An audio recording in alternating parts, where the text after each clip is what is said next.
Hello everybody, I hope you're having a fabulous day. I've been getting a lot of questions recently about the Data Protection Act 2018, so here's a quick video just to explain exactly what it is. So, what's the relationship between the Data Protection Act 2018 and GDPR? Well, as the United Kingdom is preparing to leave the European Union, we need our own strong, robust data protection legislation, and that's what we have in the Data Protection Act 2018. But to ensure that the EU continues to see the UK legislation as strong and adequate, we've effectively stuffed GDPR inside of the Data Protection Act 2018.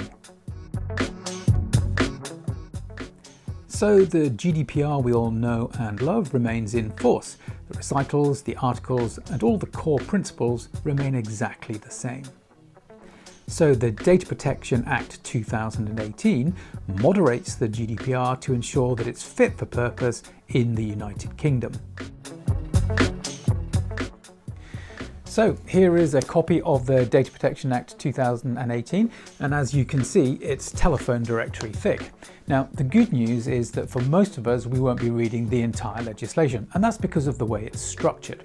So the Act itself has 7 parts, lots of chapters, hundreds of sections, and lots of schedules.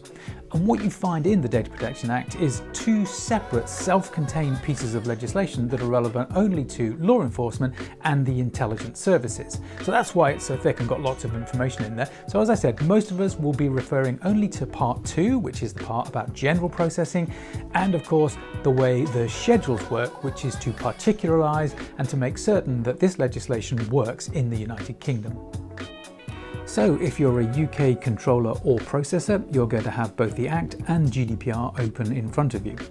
You're going to be spending quite a bit of time in the schedules, and in particular, if you're processing sensitive or special category information, we know that there's a general exemption on the processing of that kind of data unless an exception applies, and you'll find a lot of detail about those exceptions in Schedule 1, and in Schedule 2 we're looking at where GDPR has been amended or does not apply in a specific UK situation. So that's just a quick overview of the Data Protection Act 2018. Lots more detail to come in further videos about specific situations which you're going to come across as a data controller or data processor.